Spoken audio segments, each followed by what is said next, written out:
What if everything we built in stone was simply an echo of something far older, something that rotted away before history even learned to write its name?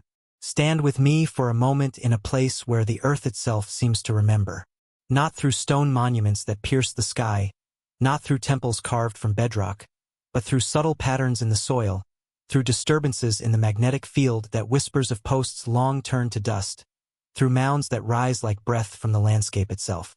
We have been taught to measure human achievement by what survives, by the pyramids and henges and ziggurats that defied time's erosion. But survival, you see, is not the same as primacy. The things that last are not always the things that came first. There exists across this world a collection of sites that trouble the neat timeline we have constructed for ourselves. They appear as gentle swells in otherwise flat terrain, as circles of darker soil visible only from the air, as alignments of post holes that once cradled timber giants now returned entirely to earth. They show no stone, no metal, no pottery to date them by the usual means. And yet the patterns they form, the effort they represent, the knowledge they encode, all of this suggests organization, purpose, vision. They suggest minds that planned across generations, hands that shaped the world according to some design we can barely glimpse. If you find yourself drawn to the kind of history that sleeps between archaeology and myth, the kind that asks more questions than it answers, then perhaps you will stay with me through this long night of exploration. And if you feel moved to do so, let this story find others like you, those who wonder about the gaps, the silences, the things that should not be but are. Tell me, too, where you are listening from tonight, what part of this spinning world you call home. We are scattered across the globe, but in this moment, in this mystery, we gather around the same ancient fire. The conventional story tells us that human architecture begins humbly. Simple shelters, temporary camps, nomadic wanderings for tens of thousands of years until some crucial threshold is crossed, some cognitive or cultural revolution that allows us to settle, to farm, to build. Then, the narrative continues. We begin with wood and earth, crude at first, and only after millennia of practice do we graduate to stone, to permanence, to the monuments that archaeologists can date and categorize and understand. It is a story of linear progress, of skills accumulating like sediment, layer upon careful layer. But what if that story is incomplete? What if the builders in stone were not innovators but imitators, not the first architects but the last students of a tradition already ancient when the first megaliths were raised? Consider the landscape of northern Europe, where beneath the famous stone circles lie older mysteries.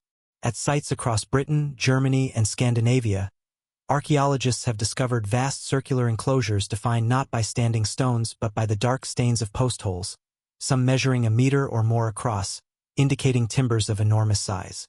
These timber circles, as they are called, often predate their stone counterparts by hundreds or even thousands of years. They are found through patient excavation, through soil resistivity surveys that detect disturbances invisible to the naked eye, through magnetometry that reads the Earth's memory of fire and iron and organic decay. The patterns are striking in their regularity. Posts placed at precise intervals, circles within circles, alignments that track celestial events with the same accuracy as the later stone monuments. At Pummelt in Germany, a site dubbed the German Stonehenge, archaeologists uncovered a massive timber circle dating to around 2300 BCE, contemporary with Stonehenge itself, but entirely of wood. The posts, long gone, left shadows in the ground, and within those shadows, evidence of ritual, of feasting, of something sacred. But Pummelt is not alone. Across Central Europe, similar structures appear, some even older. Their wooden bones dissolved by time, but their shapes preserved in soil that remembers. We might say, following the conventional narrative, that these were simply the prototypes, the experiments that led to the more permanent stone versions. Wood was practiced, then abandoned in favor of something that would last. But this explanation assumes that stone was the goal, that permanence was always the intention. What if the timber was not a trial run but the true tradition, and stone was the desperate attempt to preserve something already slipping away, to freeze in mineral form what had always been meant to grow, rot, and be renewed?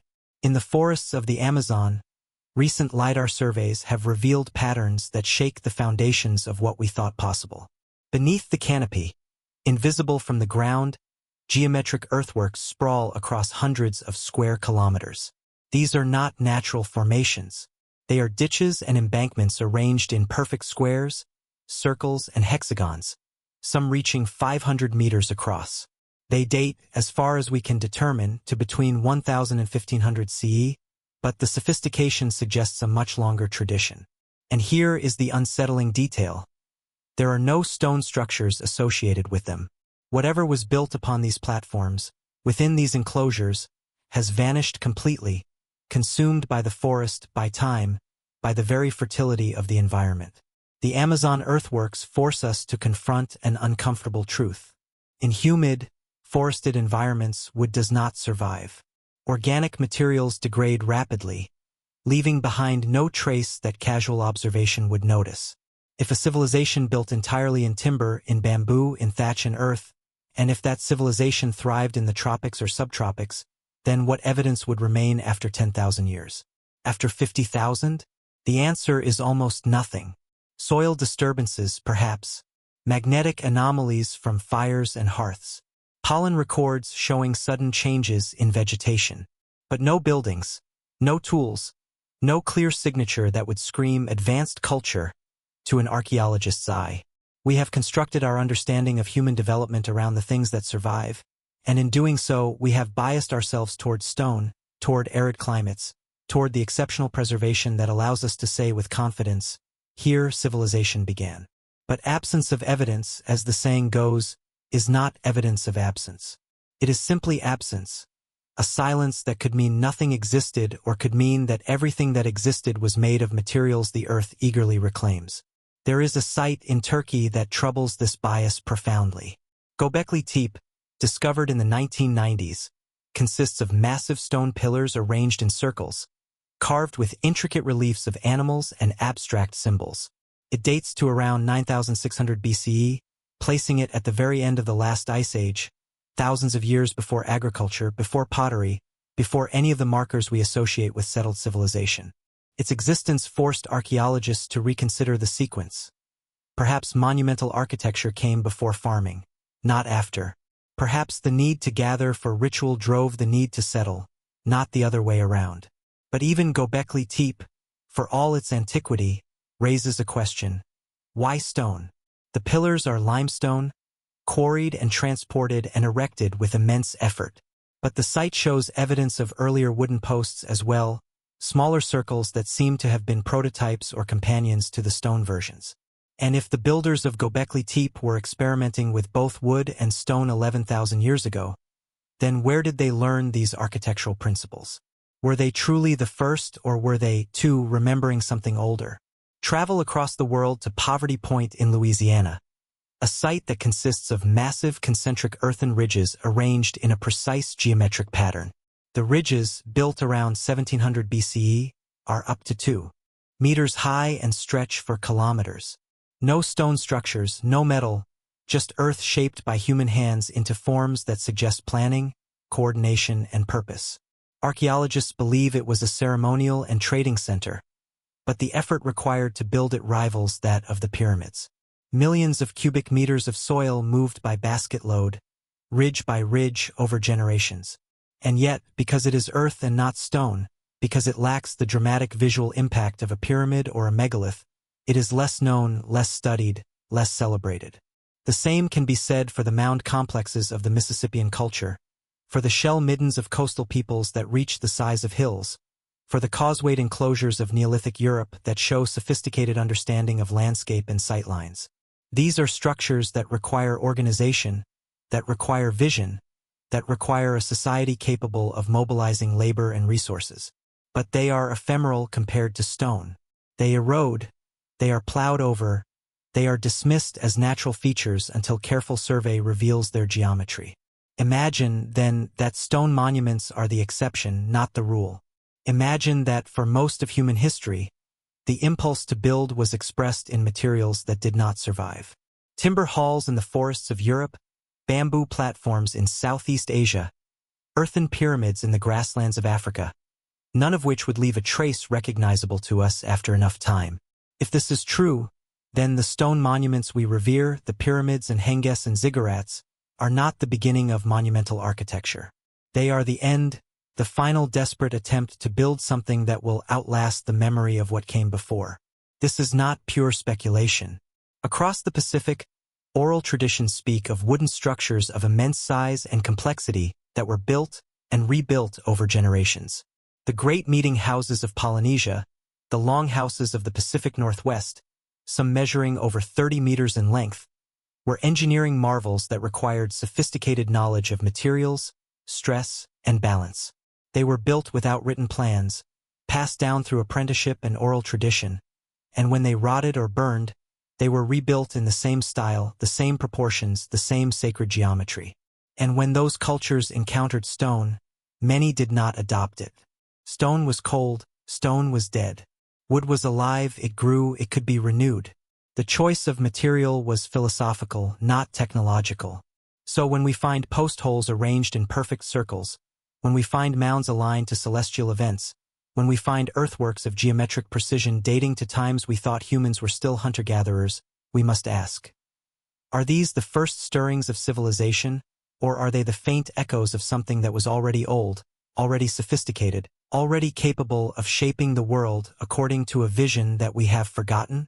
There is a magnetic anomaly survey conducted in the flatlands of eastern England that revealed a sight of staggering complexity. Beneath the modern fields, invisible to the eye, lies a pattern of post holes, ditches, and pits that forms a structure over a kilometer across. The pattern suggests a series of concentric rings, avenues, and enclosures, all aligned with solar and lunar events. The site has not been excavated fully. Funding is limited, the disturbance would be immense, but the geophysical data is undeniable. Something was there, something vast, something organized. And the preliminary dating, based on a handful of test trenches, suggests it could be over 6,000 years old, placing it in a time when, according to our textbooks, the people of Britain were small bands of hunter-gatherers living in temporary camps. But perhaps the textbooks are wrong. Perhaps what we have called hunter-gatherers were, in fact, people who built in wood, who shaped the land with earth, who invested in structures that were meant to be impermanent not out of lack of skill but out of choice, out of a worldview that valued renewal over permanence, cycle over monument. Consider the very concept of a monument. We build monuments to remember, to assert presence, to say we were here, and this will prove it. But what if the cultures that came before did not need such proof? What if their structures were not meant to outlast their builders but to be part of a living tradition, rebuilt each generation, each iteration a teaching, a passing down of knowledge from elder to apprentice, from hand to hand? In such a tradition, the structure itself is less important than the act of building it, the knowledge encoded in its proportions, its alignments, its relationship to the land and sky. This is not romanticism. This is a pattern observed in traditional cultures across the world. The Ise shrine in Japan, one of the holiest sites in Shinto, is torn down and rebuilt every 20 years, exactly as it was before, using the same techniques, the same materials. It has been done for over 1,000 years. The current structure is therefore both ancient and new, a living link to the past maintained not through preservation but through perpetual renewal. The knowledge of how to build it is the monument, not the building itself. If we accept this possibility, then the absence of ancient wooden structures is not a mystery at all. It is the expected outcome. What should surprise us is not that they are gone, but that we can still detect their shadows, still read the Earth's memory of their existence. And if we can detect their shadows from 6,000 years ago, from 10,000, then what about further back? What about 20,000, 50,000, 100,000 years ago, when anatomically modern humans were already walking the earth, already possessed of the same brain capacity, the same cognitive abilities, the same potential for abstract thought and complex planning? Here we enter territory that makes many archaeologists deeply uncomfortable. The standard model holds that behaviorally modern humans, those capable of symbolic thought, language, art, and complex social structures, emerged relatively recently, perhaps 50 to 70,000 years ago. Before that, the thinking goes, humans were anatomically modern but cognitively simpler, capable of making basic tools but not of the kind of abstract reasoning required for architecture, for ritual, for art. This is called the Great Leap Forward, or the Upper Paleolithic Revolution, a sudden flowering of human capability. But the evidence for this leap is, in many ways, an artifact of preservation bias. We find art in European caves because those caves preserved it. We find complex tools in certain sites because stone survives. We do not find wooden sculptures, woven textiles, body paint, feathered costumes, or any of the myriad ways humans might have expressed creativity and sophistication because those materials are gone. And we do not find the structures they built because, if they built in wood and earth, those two are gone. There are hints, though subtle traces, that suggest the story is more complex. In South Africa, ochre processing sites date back 100,000 years, indicating not just the use of pigment but its deliberate preparation, a behavior that suggests symbolic thought. In the same region, shell beads dating to 75,000 years ago show evidence of having been strung together, ornaments that imply personal adornment, identity, perhaps status. These are behaviors that require a cognitive capacity indistinguishable from our own. And if they could process ochre and string beads 75,000 years ago, could they not also drive posts into the ground in patterns?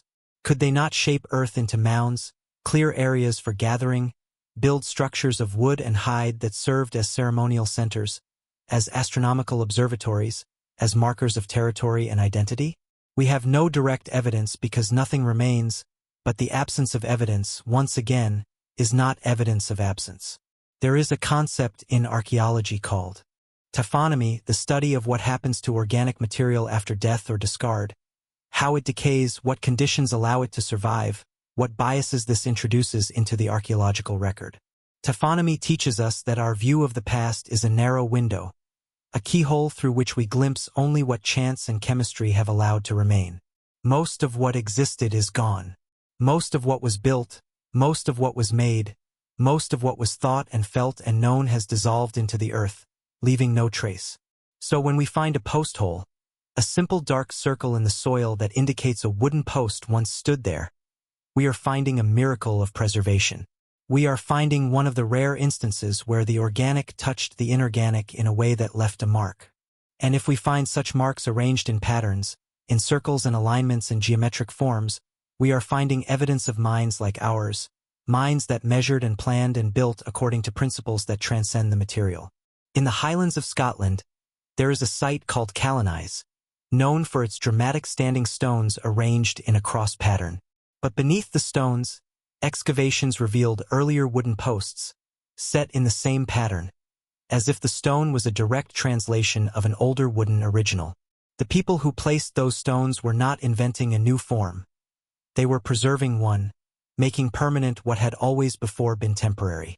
This pattern repeats across the world.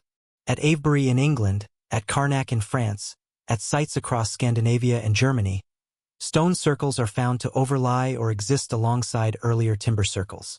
It suggests a transition, a shift in material but not in concept. The geometry is the same, the alignments are the same, the sacred purpose is the same. Only the medium has changed. Why the shift? One theory is that it reflects a change in worldview, a move toward permanence as societies became more settled, more agricultural, more invested in claiming land across generations. Another theory is environmental.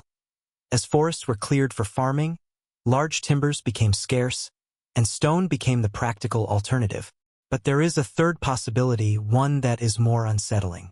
Perhaps the shift to stone was not progress but preservation, an attempt to hold on to knowledge that was slipping away, to encode in durable form the principles of architecture and astronomy that had been passed down orally, through practice, but which were now at risk of being lost.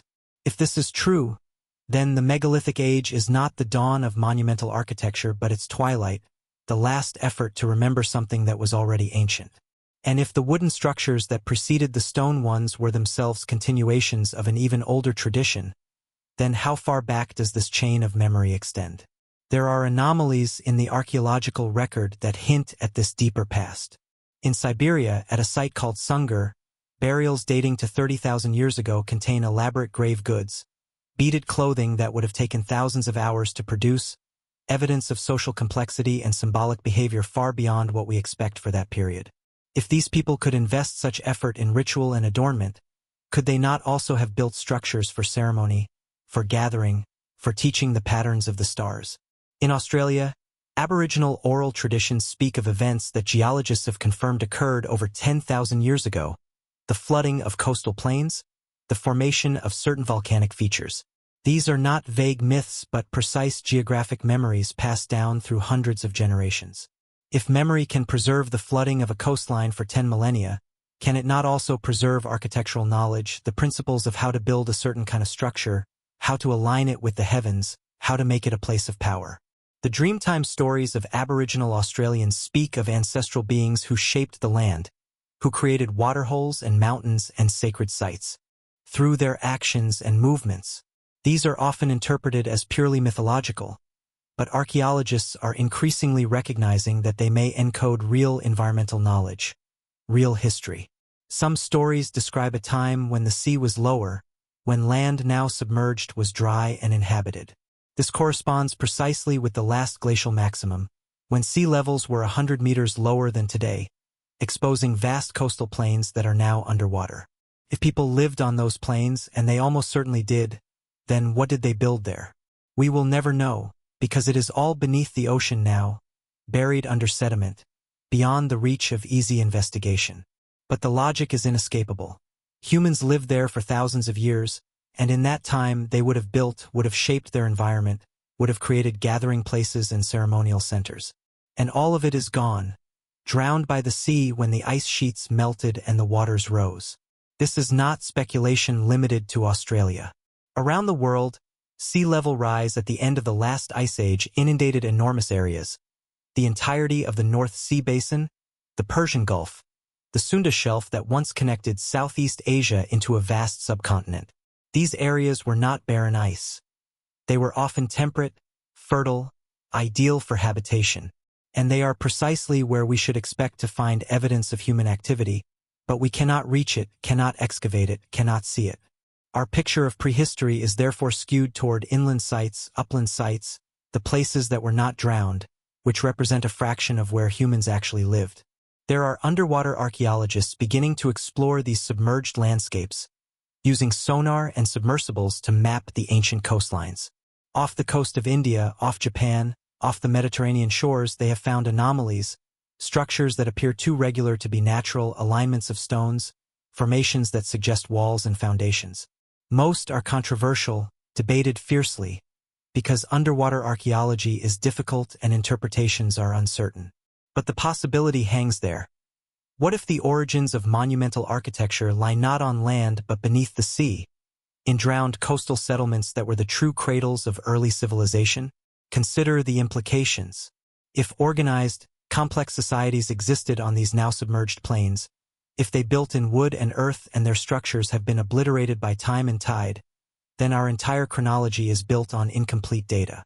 The megalithic monuments we study are not the beginning but a middle or even late chapter in a much longer story, and the beginning is hidden from us, lost beneath the waves or dissolved into the soil.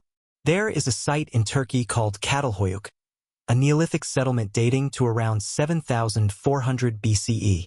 It is famous for its densely packed houses, its elaborate wall paintings, its evidence of a complex society without apparent hierarchy.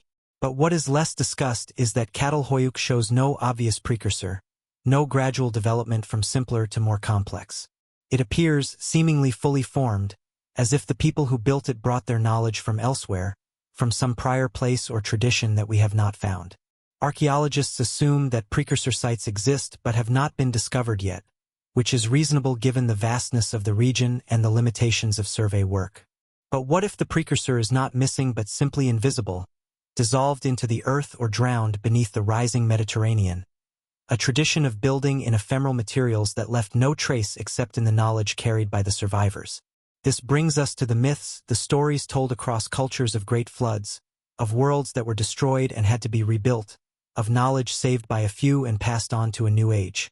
The flood narrative is nearly universal, found in Mesopotamian epics, in the Hebrew Bible, in Greek myth, in Hindu texts, in the stories of indigenous peoples from Australia to the Americas. The standard explanation is that these are cultural memories of local flooding events.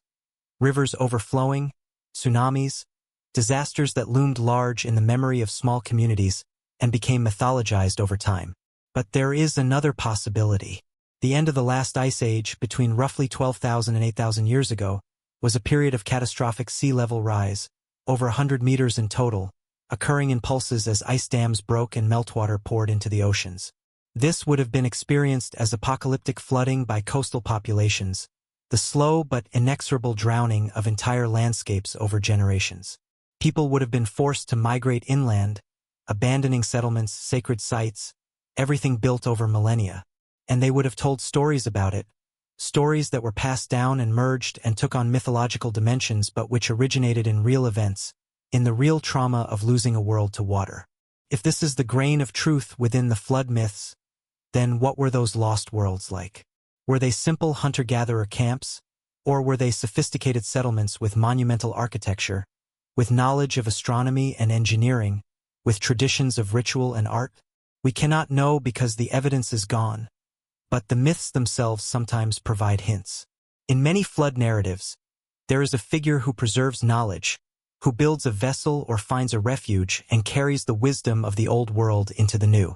In the Epic of Gilgamesh, it is Utnapishtim who builds the ark and survives the deluge sent by the gods. In the biblical story, it is Noah. In Hindu myth, it is Manu who is warned by the god Vishnu in the form of a fish. In Greek myth, Deucalion and Pyrrha survive a flood sent by Zeus and repopulate the earth. These stories can be read as metaphors for cultural continuity, for the transmission of knowledge across a rupture, a catastrophe that destroys the physical world but not the intellectual or spiritual one. And what knowledge is preserved? Often it is the knowledge of how to build, how to cultivate, how to honor the gods, how to read the heavens. In other words, the practical and ritual knowledge that defines a civilization. If the flood stories encode real memories of sea level rise and the loss of coastal worlds, then they may also encode memories of what was lost, not just land but knowledge, traditions, ways of building and living that had to be relearned or adapted to new environments with new materials. There is a curious detail in the Sumerian king list, a text we have discussed before in other contexts, which claims that kingship was lowered from heaven after the flood, implying that political and perhaps technological order had to be re-established, retaught after a great disruption. The antediluvian kings are said to have reigned for fantastical lengths of time, which most scholars interpret as mythological inflation. But what if it is a symbolic way of expressing deep time, of saying that before the flood, there was a long, long period of human culture, so long that it seemed eternal, and then it ended and what came after was a new beginning, but one that remembered the old. This theme of memory, of restoration, of building anew according to ancient principles, is central to understanding the structures we find. The post holes, the mounds, the earthworks, they are not random. They encode geometry, proportion, alignment. They reflect knowledge of the movements of the sun and moon, of the cycles of the seasons, of the cardinal directions. This is not knowledge that arises spontaneously. It is knowledge that is accumulated, tested, refined over generations. In the plains of North America, the medicine wheel formations are stone arrangements, often circular, with spokes radiating from a central cairn, aligned to solstices and equinoxes. They are relatively recent, within the last few thousand years, but they reflect astronomical knowledge that is sophisticated. And they are found across a vast area, suggesting a shared tradition, a common understanding that transcends individual tribes or cultures. Where did this knowledge come from? Was it independently discovered, or was it inherited from an older tradition, passed down through oral teaching, through the very act of rebuilding these structures generation after generation? There is an argument in anthropology that all humans, given enough time, will independently develop certain ideas, that agriculture arises independently in multiple locations, that pottery is invented independently, that monumental architecture emerges independently.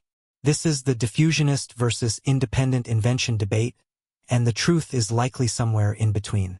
Some ideas do seem to arise independently because they are solutions to universal human needs. But some patterns are so specific, so complex, that independent invention seems less likely than transmission, whether through direct contact or through the preservation of an older, shared heritage. The geometry of circles and alignments is one such pattern. We find it everywhere, from the British Isles to the Amazon, from the Sahara to the Pacific, and while circles are simple shapes, the specific ways they are used, the ratios, the orientations, these show consistencies that are harder to explain by pure coincidence. Consider the phenomenon of landscape lines, long straight tracks that connect sites across distances. In England, they are called ley lines, a controversial concept often dismissed as pseudoscience, but the underlying observation is real. Many ancient sites do fall along straight lines when mapped. Whether this is intentional or coincidental is debated, but what is undeniable is that prehistoric people did create long linear earthworks, cursus monuments that stretch for kilometers across the landscape for no obvious practical purpose. These required enormous labor, coordinated effort, and a vision that extended beyond individual lifetimes. Why build a cursus? The conventional answer is ritual, ceremony, processional routes for the dead, or for seasonal celebrations. But this only pushes the question back. Why that form, why that alignment, why that specific landscape? The answer may lie in how these people understood the land itself, not as a passive surface but as a living entity, a body with its own geometry, its own flows of power or meaning. The structures they built were not impositions on the land but dialogues with it, markers that highlighted existing patterns, intersections, sacred nodes. This way of thinking is foreign to modern minds, shaped as we are by Cartesian logic and Euclidean geometry, but it is consistent with the worldviews of traditional cultures who see the land as storied, as inhabited by presences, as requiring relationship and respect. If the builders of the cursus monuments, of the timber circles, of the earthwork enclosures, shared this worldview, then their structures were not just functional or decorative. They were acts of communication, of recognition, of participation in a cosmic order that they did not invent but discovered. And if this knowledge, this way of understanding and shaping the world, was passed down from earlier times, then the structures we find are the latest expression of a tradition that could extend back to the very origins of human symbolic thought, to the moment when our ancestors first looked at the stars and wondered, first noticed the patterns of the seasons and tried to mark them, first felt the pull of certain places and tried to honor them with constructions that would make the invisible visible. There is a danger in this line of thinking, a temptation to romanticize the past, to imagine a lost golden age of wisdom and harmony that never existed. But that is not what the evidence suggests. The evidence suggests struggle, adaptation, continuity and rupture, knowledge gained and lost and regained. It suggests that humans have always been builders, have always tried to shape their world according to their understanding, and that understanding has always been a work in progress, never complete, never final. What the structures challenge is the notion of linear progress, the idea that we have moved steadily from simple to complex, from ignorant to knowledgeable. The post holes, the mounds, the alignments, they suggest instead a mosaic, a patchwork of knowledge that is sometimes concentrated, sometimes dispersed, sometimes preserved in stone and sometimes dissolved in wood, sometimes remembered and sometimes forgotten. In the wetlands of eastern England, at a site called Seahenge, archaeologists discovered a Bronze Age timber circle that had been preserved in peat, the wood still intact after 4,000 years. At the center was an upturned oak stump, its roots reaching toward the sky, a powerful symbolic inversion. The circle was clearly ritual, clearly sacred, but its exact purpose remains mysterious. What we can say is that it required knowledge of woodworking, of how to shape and transport timbers, of how to sink them in waterlogged ground so they would stand. And it required agreement, coordination, a shared vision among the community that built it. Seahenge survived because the peat preserved it, an accident of chemistry and environment. How many other such structures existed in places where the conditions were not right, where the wood rotted within decades or centuries, leaving nothing behind? The answer is unknowable, but logic suggests many, perhaps thousands, perhaps more. For every site we find, there are likely hundreds or thousands we do not, will not, can never find because the evidence is simply gone. This should instill in us a profound humility about what we claim to know. Our picture of the past is not a photograph. It is a sketch, filled with gaps, shadows, educated guesses. And in those gaps lie possibilities that we cannot foreclose simply because we lack evidence. We lack evidence not necessarily because nothing was there but because nothing could survive. Across the Pacific, the navigators of Polynesia crossed vast ocean distances without instruments, without maps, using only their knowledge of stars, currents, the flight of birds, the color of water. This knowledge was passed down orally, through chants and teaching, and it was so effective that they settled every habitable island in the Pacific, a navigational feat that rivals anything achieved by later explorers with compasses and sextants.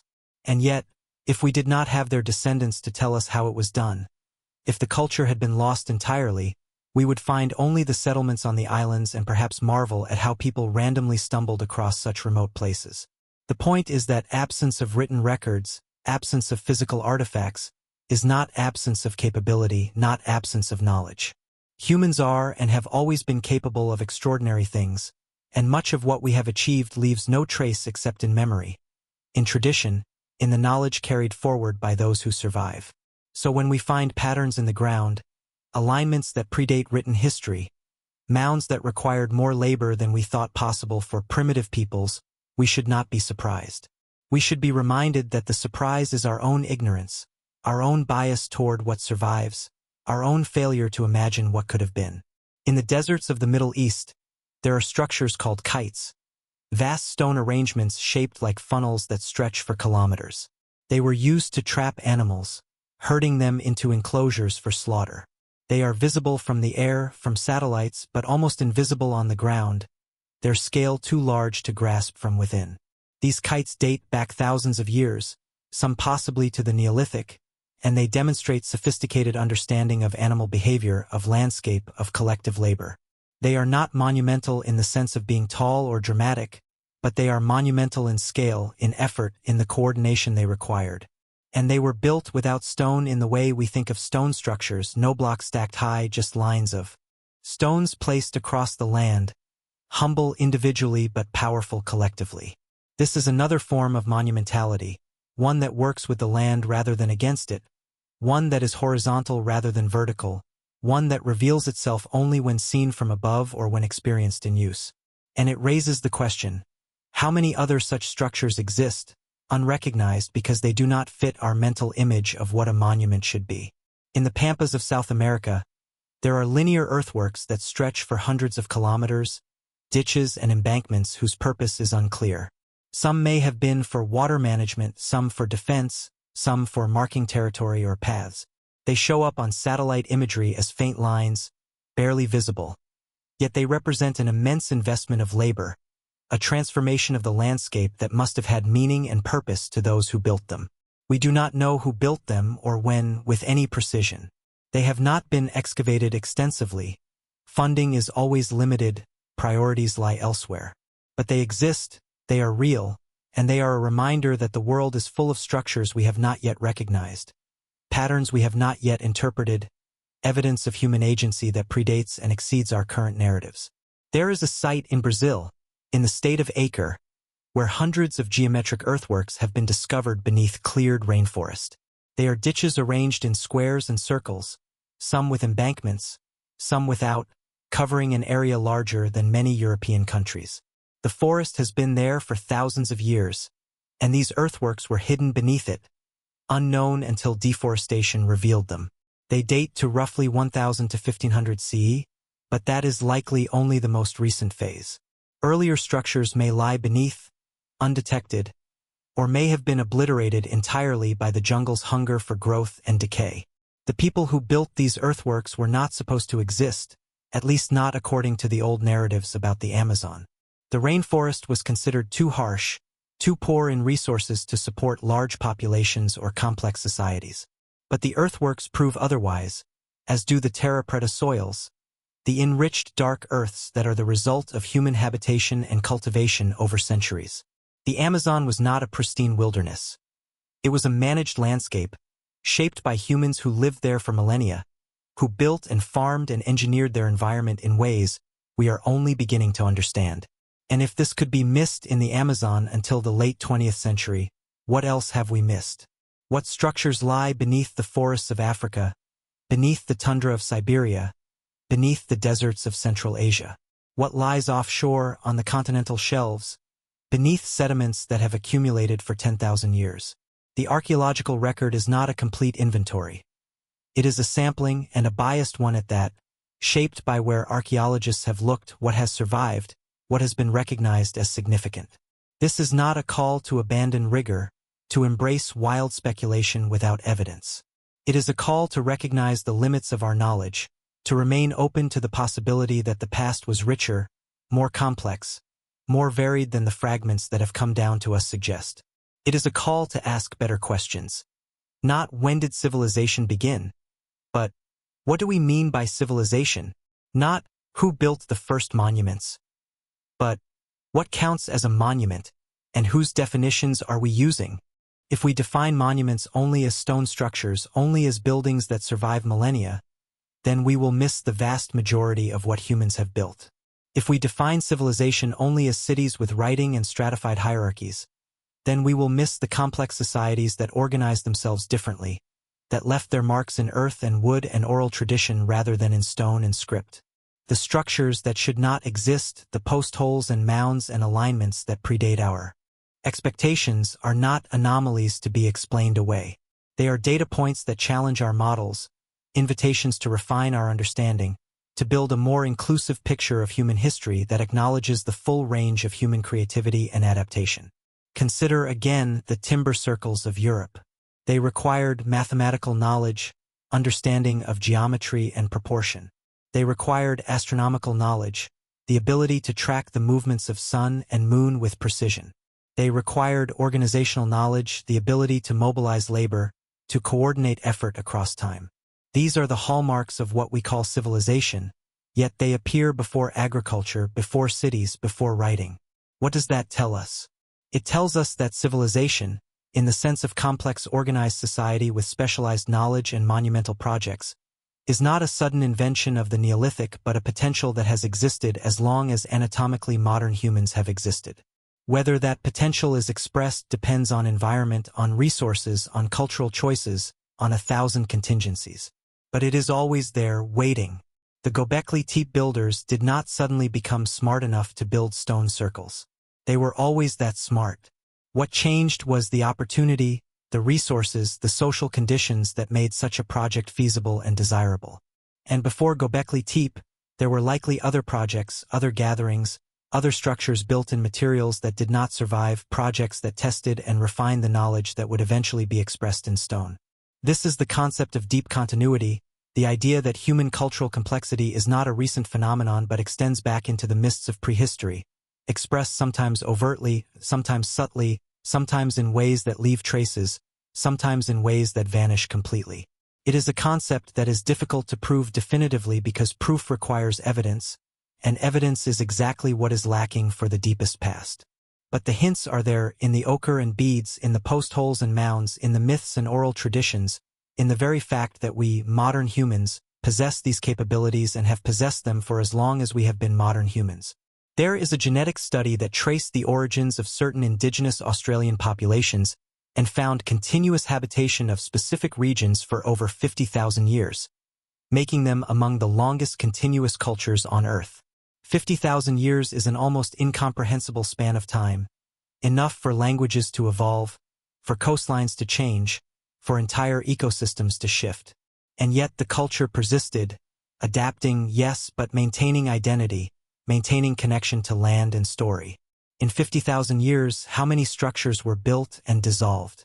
How many times was knowledge passed down, refined, adapted to new circumstances?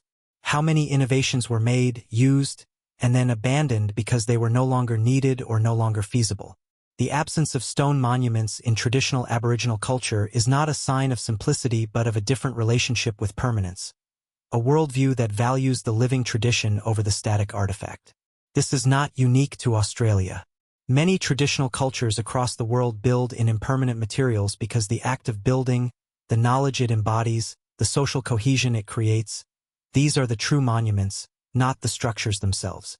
The structure is a momentary expression, important while it stands but ultimately ephemeral. What endures is the knowledge, the pattern, the relationships between people and place. Modern archaeology, rooted as it is in material culture, struggles with this. We can analyze stones, measure alignments, date carbon, but we cannot excavate knowledge that lives in minds, in songs, in rituals. We can infer it sometimes from what we find, but the inference is always indirect, always partial. And so our picture of the past is biased toward those cultures that chose or were forced to express themselves in durable materials, while those who chose otherwise remain largely invisible. But invisible is not the same as absent. And increasingly, with new technologies, with LiDAR and ground-penetrating radar and magnetometry, we are finding the shadows of what was invisible, the traces of the impermanent. Each discovery pushes back the timeline, complicates the narrative, forces us to reconsider what we thought we knew. In the wetlands of Denmark, archaeologists have found well-preserved wooden trackways, paths built across bogs using logs and planks, some dating to the Neolithic. These are engineering projects, solutions to the problem of moving across waterlogged terrain, and they show planning and effort. They are mundane compared to stone circles, but they are no less significant. They are evidence of humans shaping their environment, of humans solving problems collectively, of humans building. And if they can survive in the unique chemistry of a peat bog, how many similar trackways existed in places where preservation was not possible? The answer is surely many, perhaps thousands, crossing wetlands and forests long since dried or drained or developed, their memory erased except in the places where luck and chemistry conspired to save a fragment. This is the challenge and the beauty of archaeology. It is detective work, piecing together a story from fragments, from clues that are often ambiguous, often frustrating. And the further back we go, the fewer the clues, the more we must rely on inference and probability and, yes, imagination constrained by evidence. But imagination is not the enemy of rigor. It is the engine of hypothesis, the source of new questions. Without imagination, we see only what we expect to see, find only what we are looking for. With imagination, we see patterns we might have missed, ask questions we might not have thought to ask, consider possibilities we might have dismissed too quickly. So when we look at a field in England and see nothing, but geophysical survey reveals post holes arranged in circles beneath the soil, we are invited to imagine what stood there, who built it, why. When we see mounds in Louisiana and learn they were built without metal tools, without writing, without the centralized authority we associate with such projects, we are invited to imagine a society organized differently but no less capable. When we see geometric earthworks in the Amazon and realize the jungle has hidden them for centuries, we are invited to imagine how much more is hidden, how much more we have yet to find. This is not about constructing a fantasy past, a utopian prehistory free of conflict and full of mystical wisdom. The past was brutal in many ways, full of struggle and suffering and early death. But it was also full of ingenuity, of adaptation, of beauty created against the odds. And the evidence for that ingenuity is not always in the grand monuments that dominate textbooks. It is in the subtle patterns, the humble mounds, the vanished timbers that once held up a roof, that once marked a boundary, that once stood as the center of a community's world. There is a concept in physics called palimpsest, a manuscript that has been written on multiple times, each layer partially erased but still leaving traces, so that the final text is a composite of many texts. The landscape is a palimpsest, written on by every generation, each leaving marks that are partially erased by the next but never entirely.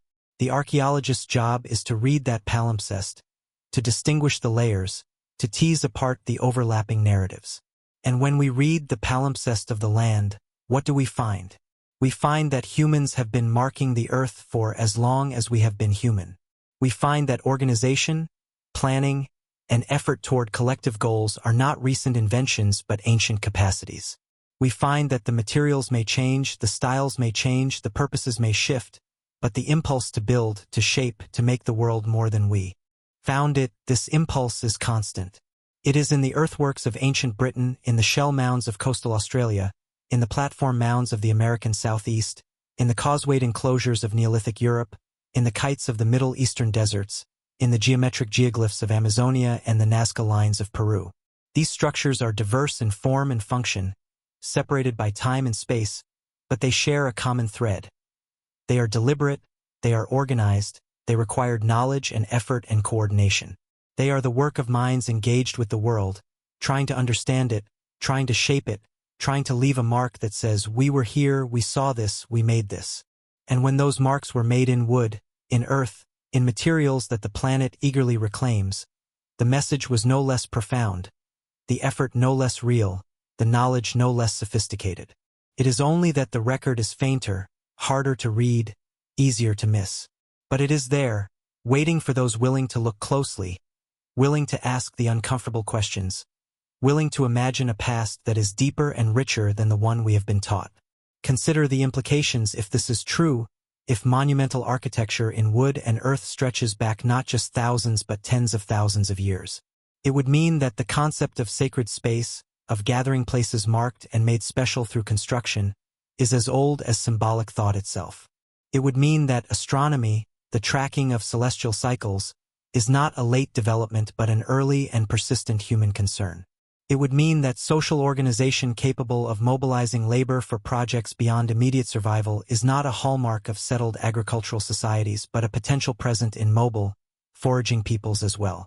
This challenges the old models, the ones that saw hunter-gatherers as living hand-to-mouth, barely surviving, with no time or energy for anything beyond finding food.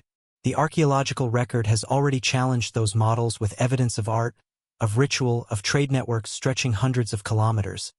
But the addition of monumental architecture, even in ephemeral materials, adds another dimension.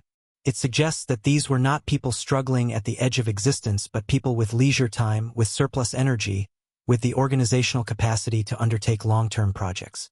And if they had that capacity, then what stopped them from developing agriculture, writing, cities, all the things we associate with civilization? Perhaps nothing stopped them. Perhaps they chose not to, or perhaps the environment did not favor it, or perhaps they did develop those things but in forms that did not survive. Or perhaps civilization, as we define it, is not the inevitable endpoint of human development but one path among many, chosen by some and not by others, suited to certain environments and not to others. The indigenous peoples of the Pacific Northwest lived in a region of extraordinary abundance, where salmon runs provided reliable food, where the forest provided materials for building and crafting. They developed complex societies with art, with ceremony, with social hierarchies, with monumental wooden structures, but they did not develop agriculture because they did not need to. The land gave them enough. And when Europeans arrived and saw no farms, no cities, they concluded that these were primitive peoples, when in fact they were peoples who had adapted perfectly to their environment, who had achieved a balance that did not require reshaping the land into fields and towns. This is not to romanticize. These societies had conflict, had inequality, had suffering. But they also had sophistication, had knowledge, had achievements that we are only beginning to recognize because we have spent so long looking for the wrong markers of success. The same may be true of the peoples who built the timber circles and earthworks of prehistoric Europe and the Americas and the Pacific and Africa. They were not failed civilizations, not proto-cities that never quite made it. They were successful adaptations to their environments, expressions of human creativity and organization that took forms suited to their contexts. And those forms did not prioritize permanence in material but permanence in knowledge, in tradition, in the continuity of the living culture. And when that continuity was broken by climate change, by migration, by conflict, by disease, by the thousand disruptions that mark human history, the material structures vanished, dissolved back into the earth, leaving behind only shadows, only hints, only the faint traces that we are now learning to read. This is the tragedy and the wonder. The tragedy is that so much is lost, that entire traditions, entire ways of understanding and shaping the world, have vanished, leaving barely a trace. The wonder is that anything survives at all, that the earth remembers even when we do not, that the post holes and mounds and alignments persist, silent witnesses to efforts and visions that are no less meaningful for being ephemeral. And the wonder, too, is that we can still find them, that with patience and technology and open minds, we can tease out the patterns, reconstruct the structures, imagine the people who built them. We can, in a sense, bring them back to life, not the physical structures but the knowledge they embody, the questions they raise, the connections they reveal between us and them, between the present and the deep past. Because those people were not fundamentally different from us. They had the same brains, the same capacity for thought and feeling, the same curiosity about the world, the same desire to make meaning, to create beauty, to leave something behind. The circumstances were different, the technologies were different, the materials were different, but the impulse was the same. And recognizing that impulse, that continuity, is perhaps the most important thing archaeology can do. It connects us to our ancestors not as alien others but as fellow humans, struggling and striving and achieving in their own time as we do in ours. There is a site in Orkney, off the coast of Scotland, called the Ness of Brodger. It is a massive complex of stone structures dating to the Neolithic, but it was in use for over 1,000 years, and the structures we see are the final phase. Beneath them, earlier phases show timber and earth constructions, less grand but no less complex. The site was clearly a center, a place of pilgrimage or gathering, a place where people came from across the islands and perhaps beyond. And it was built and rebuilt over generations, each iteration adding to or replacing the previous, a living tradition that spans centuries. What we see now is stone because stone is what lasted, but the tradition that created it was older than stone, rooted in practices and knowledge that extended back into the times when only wood and earth were used. The stone is the culmination, the moment when the tradition was given permanent form, but it is not the origin. The origin is lost, dissolved into the land, carried forward only in the knowledge of the builders, passed down through teaching and practice and the act of building itself. This is the pattern we see again and again. Stone marks the endpoint, not the beginning. And if we trace the trajectory backward, we should expect to find a long tradition of ephemeral architecture, of structures that were rebuilt each generation, of knowledge that was preserved not in monuments but in memory. And if we could trace it back far enough, back to the origins of symbolic thought, to the moment when humans first looked at the world and saw not just immediate survival needs but pattern, meaning, sacredness, then we might find the first stirrings of architecture, the first post holes, the first mounds, the first attempts to mark a place as special, to create a space for gathering, for ritual, for teaching the patterns of the sky. We will never find that origin because the evidence is gone, has been gone for tens of thousands of years. But we can infer it, we can imagine it, we can recognize that it must have been there because the capacity is there, in us, and has been there in every human who has ever lived. This is a profound realization. It means that the story of architecture, of building, of shaping the world, is not a story that begins in Sumer or Egypt or the Indus Valley. It is a story that begins with humanity itself, wherever and whenever that beginning was. And the great monuments, the pyramids and temples and henges that we study and marvel at, are late chapters in a story that is vastly older, a story written mostly in vanished ink, in wood and earth and memory, a story that we are only beginning to learn how to read. The structures that should not exist, the ones that predate our expectations, the ones that challenge our timelines, are not anomalies. They are exactly what we should expect if we take seriously the idea that humans have always been capable, have always been creative, have always tried to shape the world according to their vision. The anomaly is not their existence but our surprise at finding them, a surprise rooted in assumptions that we need to question. We assumed that monumental architecture required agriculture, but Göbekli Tepe proved that wrong. We assumed that complex societies required writing, but the Inca Empire proved that wrong. We assumed that sophisticated engineering required metal, but the Polynesians proved that wrong with their ocean-going canoes built without a single nail. Each assumption, when challenged, reveals a deeper truth, that human capability is not bound by the material technologies we happen to find in the archaeological record but by the cognitive and social capacities that make us human. And those capacities, the ability to plan, to coordinate, to create meaning, to build, have been with us from the beginning. The question is not when did we become capable, but when and where did circumstances align to allow that capability to be expressed in ways that left traces we can find. In environments where wood is abundant, where the earth is soft, where rainfall is regular, the natural choice is to build in wood and earth. These are flexible materials, easy to work, easy to replace, and they fit a worldview that values renewal over permanence. In environments where wood is scarce, where the ground is hard, where the climate is dry, stone becomes more practical, and the structures that survive are stone. But this is a bias of preservation, not a hierarchy of capability. The challenge for us, looking back from a distance of thousands of years, is to see past the bias, to recognize that absence of stone does not mean absence of architecture, absence of complexity, absence of sophistication. It means only that the materials chosen did not survive, and we must work harder to find the evidence, to interpret the patterns, to give voice to the silences in the record. This is why the post holes matter, why the mounds matter, why every faint trace of ancient effort matters. They are the evidence that resists the bias, that insists on being recognized, that says, look, here, something was built, someone planned this, someone invested time and energy and knowledge into shaping this place.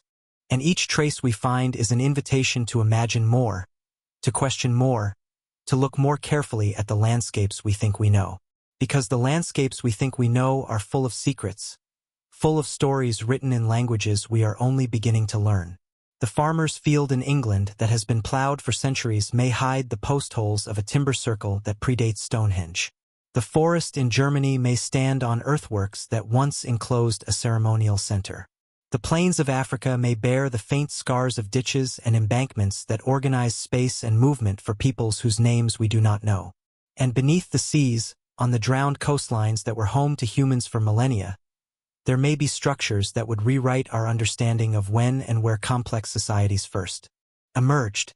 We cannot excavate the ocean floor with the same ease as dry land, but the technology is improving, and each year brings new discoveries, new hints of what lies beneath.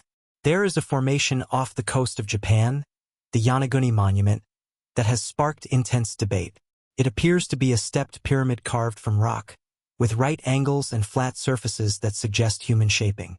Skeptics argue it is natural, a product of geology and erosion, and they may be right.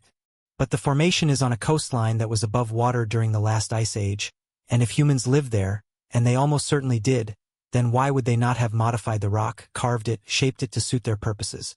The debate continues, but what is certain is that the question is worth asking, the site is worth studying, and the possibility is worth taking seriously.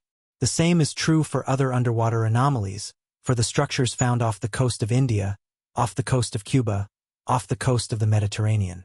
Most will turn out to be natural, but some may not, and even one genuine underwater structure from the Ice Age would be enough to transform our understanding of prehistoric architecture.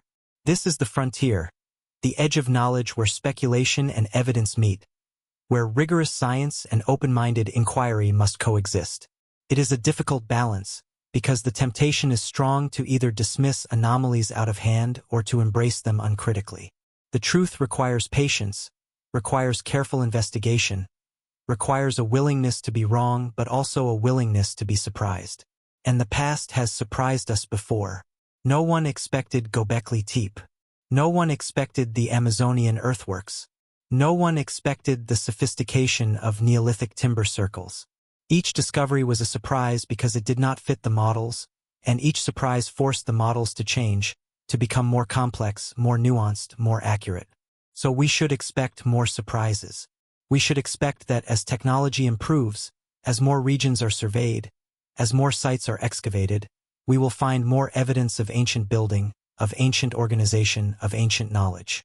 And some of that evidence will push back the timelines, will challenge the narratives, will force us once again to revise our understanding. This is not a weakness of archaeology, but its strength. Science advances by being proven wrong, by having its assumptions tested and refined. The story of human origins and development is not a fixed narrative but a working hypothesis, constantly updated as new evidence emerges. And the willingness to update, to change course when the data demands it, is what separates rigorous inquiry from dogma. But there is also a role for imagination, for asking what if, for entertaining possibilities that the current evidence does not quite support but does not quite rule out either. What if the timber circles of Europe are the descendants of an even older tradition that extends back to the Ice Age? What if the geometric earthworks of the Amazon are part of a pattern that spans the entire continent, most of it still hidden beneath forest or lost to erosion?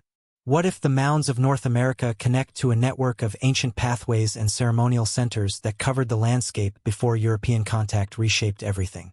These are speculative questions, but they are not idle. They guide research, they suggest where to look, they frame the kinds of evidence that would confirm or refute them, and they keep alive the possibility that the past is deeper, richer, more complex than we currently imagine. There is a term in archaeology, experimental archaeology, where researchers try to recreate ancient technologies and techniques to understand how things were done. They build replica tools, construct replica houses, and in doing so, they gain insights that dry theory cannot provide. One such experiment involved building a timber circle using only Neolithic tools and techniques. The project took years, involved dozens of people, required the felling of massive trees and the shaping of timbers and the coordination of effort. And at the end, the researchers had a profound respect for the people who built the originals, a respect born from understanding just how difficult the task was, how much knowledge and skill it required.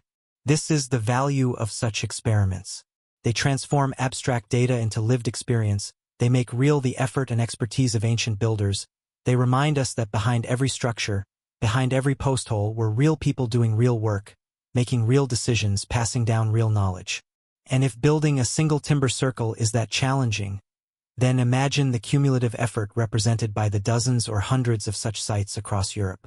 Imagine the lifetimes invested, the traditions maintained, the knowledge refined over generations. This was not a casual hobby. This was central to their culture, their identity, their relationship with the cosmos. Why? Why invest so much in structures that would rot, that would need to be rebuilt, that would leave barely a trace? The answer must be that the act of building was itself the point, or at least part of the point.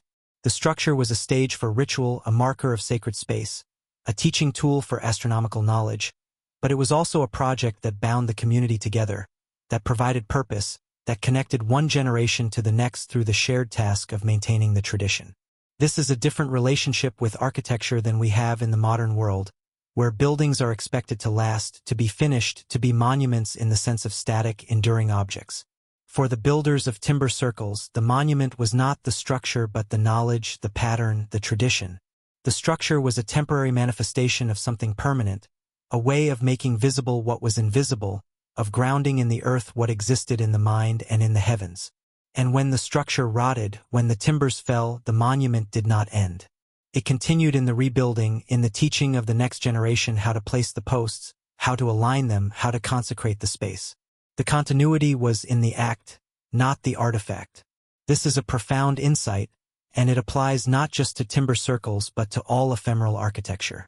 The earthworks of the Amazon, the mounds of North America, the kites of the Middle East, all of these represent traditions that were maintained over time, that were renewed through effort, that lived in the knowledge and practice of the people who built them. And when those traditions ended, when the people dispersed or died or were conquered or simply chose a different path, the structures began their slow return to the earth. The wood rotted, the embankments eroded, the ditches filled in, and within a few generations, the landscape looked almost as it had before, almost untouched, almost natural. But not quite. The patterns remained, faint but real, waiting for someone with the right tools and the right questions to find them.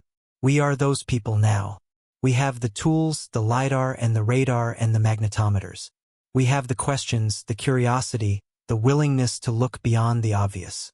And we are finding the patterns, piecing together the traces, reconstructing the structures in our minds if not in the physical world. And with each reconstruction we add to the story, we fill in the gaps, we give voice to the people who built these things, who invested their lives in projects that they knew would not outlast them but which they believed were worth doing anyway. There is a lesson in this for us, perhaps. We live in an age obsessed with permanence, with legacy, with leaving a mark that will endure. We build in steel and concrete, we archive digitally, we strive to create things that will last long after we are gone. But the builders of the timber circles and earthworks teach us a different value, the value of the ephemeral, the value of the tradition over the artifact, the value of process over product. They teach us that what endures is not always what survives materially but what is passed down, what is taught, what lives in the knowledge and practice of the living. And they teach us that absence, silence, the vanishing of the physical, is not the same as meaninglessness or failure. It is simply a different relationship with time, a different understanding of what it means to build, to create, to make a mark on the world. And they teach us humility, the humility to recognize that much of what was important, much of what was meaningful, much of what shaped human history, has left no trace that we can easily find. The stories we tell about the past are based on fragments, on the tiny percentage of what existed that happened to survive, and we must always remember that what we do not know vastly exceeds what we do. This humility does not paralyze inquiry. It invigorates it. It opens up possibilities, it invites exploration. It reminds us that every field, every forest, every stretch of coast could be hiding evidence of lives lived, of efforts made, of worlds shaped by human hands and minds. And it challenges us to look more carefully, to ask better questions, to develop better tools, to be more creative in how we read the landscape's memory. Because the memory is there. The earth remembers, even when we do not. It remembers in the soil, in the strata, in the magnetic anomalies, in the patterns of vegetation that grow differently over buried structures, in the subtle swells and dips of the land that were made by human hands millennia ago. And as we learn to read that memory, as we refine our techniques and expand our surveys, we will find more, we will understand more, we will connect more pieces of the puzzle. The picture will never be complete, but it will be richer, more accurate, more inclusive of the full range of human experience and achievement. And perhaps, in time, we will come to see the famous stone monuments not as the pinnacle of ancient achievement but as one expression among many, not the beginning of monumental architecture but a late flowering of a tradition that was already ancient when the first stones were raised. We will see them as translations, as attempts to freeze in permanent form what had always before been fluid, renewed, alive. And we will see the people who built in wood and earth not as primitives who had not yet learned to build in stone but as people who chose their materials deliberately, who valued renewal over permanence, who understood that the true monument is not the structure but the knowledge, not the artifact but the tradition, not the thing that survives but the act of creating it again and again, generation after generation. This is the revolution in understanding that the ephemeral structures invite. They ask us to reconsider not just when monumental architecture began but what it means, what it was for, how it functioned in the lives of the people who built it. They ask us to see past our own cultural biases, our own assumptions about progress and permanence, and to imagine a past where different values prevailed, where different choices were made, where success was measured not by what lasted but by what was done. And in imagining that past, we might find something relevant to our present. We might find a model of sustainability, of living in balance with the environment, of building in ways that do not exhaust resources or scar the land permanently. We might find a model of community, of projects that bind people together not through coercion but through shared purpose and shared knowledge. We might find a model of continuity, of passing down what is important not through written texts or durable monuments but through lived practice, through teaching and learning, through the unbroken chain of tradition. These are not romantic fantasies. They are observed patterns in traditional cultures that have maintained their practices into the modern era, and they suggest ways of being that were likely common in the past, ways that left little material trace but which sustained human communities for millennia. And if we are to face the challenges of our own time, the environmental crises, the social fractures, the loss of meaning that many feel in the modern world, then perhaps there is wisdom to be found in these older ways, not as a blueprint to copy but as a reminder that other ways are possible, that the values we take for granted are not universal or inevitable, that humans have organized themselves and their worlds in many different ways, and some of those ways were resilient, were sustainable, were meaningful to those who lived them.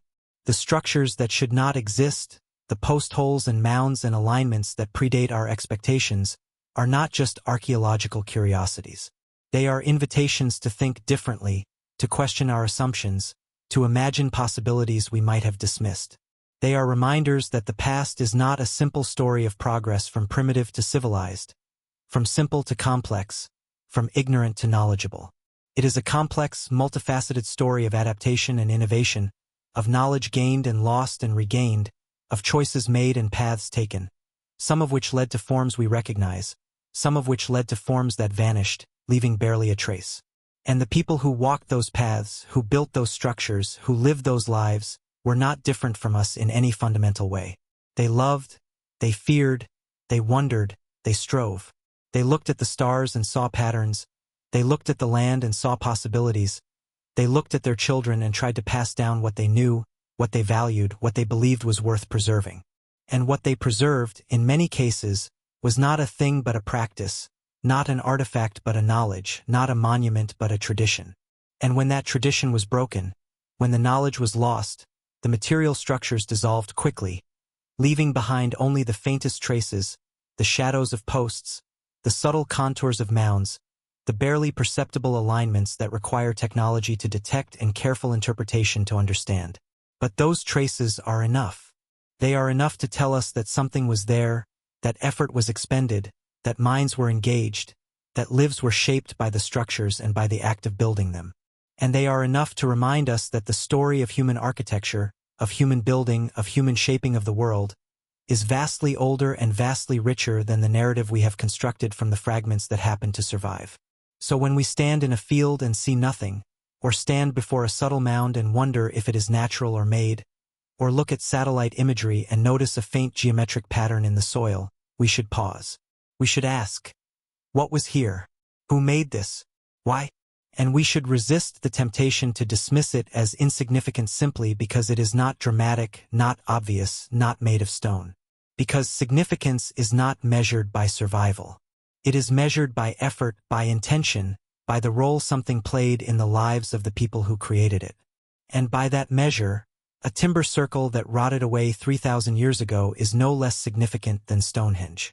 A mound that has eroded to a gentle swell is no less significant than a pyramid. An earthwork hidden beneath the jungle canopy is no less significant than a temple carved from rock. They are all evidence of the same impulse, the same capacity, the same humanity. They are all chapters in the same long story, and the fact that some chapters are harder to read, that some are written in vanished ink, does not make them less important. It makes them more precious because they are nearly lost, because they require more effort to recover, because they challenge us to look harder, think deeper, imagine more carefully. And as we do that work, as we recover the traces and reconstruct the structures and tell the stories of the people who built them, we are doing more than just archaeology. We are reconnecting with our own past, with the full span of human experience, with the ancestors who shaped the world we inherited, even if their shaping was done in materials that did not last. We are acknowledging that they were here, that they mattered, that what they did had meaning and value. And in doing so, we are enriching our own understanding of what it means to be human, of what we are capable of where we come from and where we might go.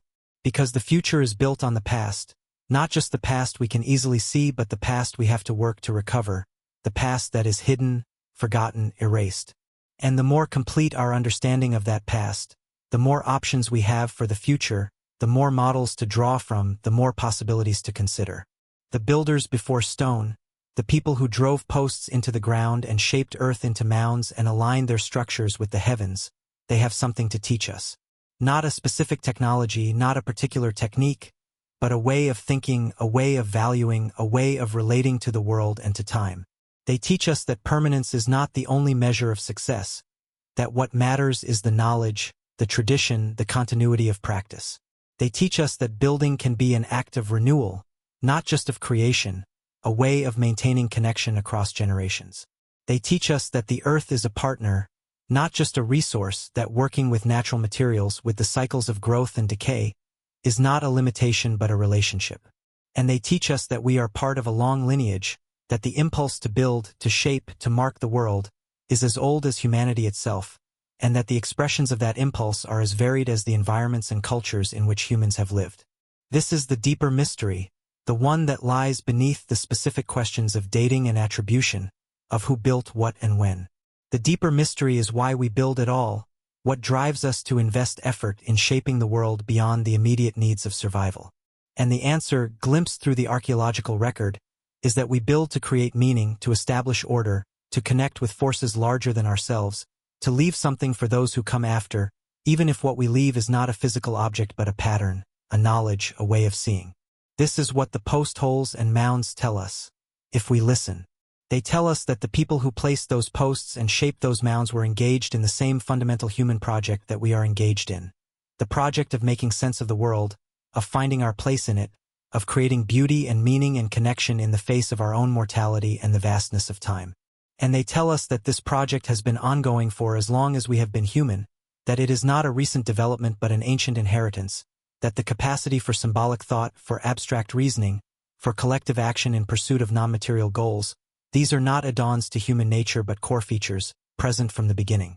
The archaeological challenge is to find the evidence of this deep past, to read the faint traces, to reconstruct the structures and practices that have mostly vanished. But the challenge is also conceptual, to imagine a past that is not simply a prelude to the present but a landscape of possibilities, some of which were realized in forms we can recognize, some of which were realized in forms that have disappeared, and some of which remain unrealized, roads not taken, potentials not expressed. And in that landscape, the structures that should not exist, the ones that are older or more complex or more widespread than we expected, are not anomalies to be explained away but data points that expand the landscape, that enrich the picture, that remind us that human history is not a single path but a vast, branching tree, and we can only see a fraction of the branches. Some of those branches led to cities and writing and empires, the forms we study most because they left the most evidence.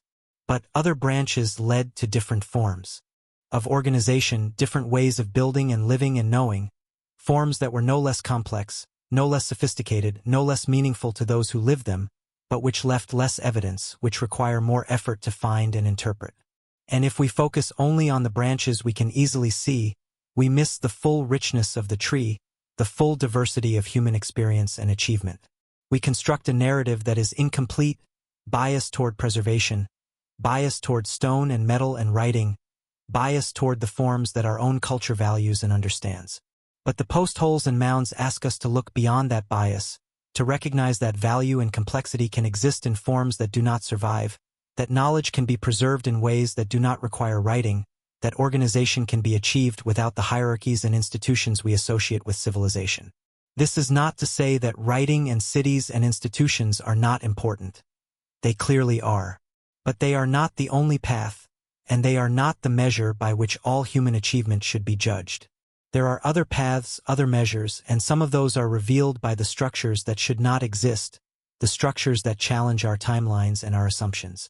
And perhaps the most important assumption they challenge is the assumption of inevitable progress, the idea that history moves in one direction, from simple to complex, from small to large, from primitive to advanced.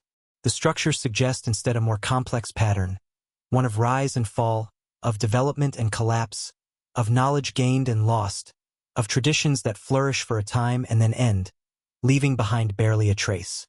This is a more realistic view of history, one that acknowledges that progress is not guaranteed, that complexity can be lost as easily as gained, that civilizations rise and fall and are forgotten, and that what we take for granted in our own time, the technologies and institutions and knowledge that seem solid and permanent, are in fact fragile, contingent, dependent on continuity of transmission that can be broken by catastrophe or by gradual erosion.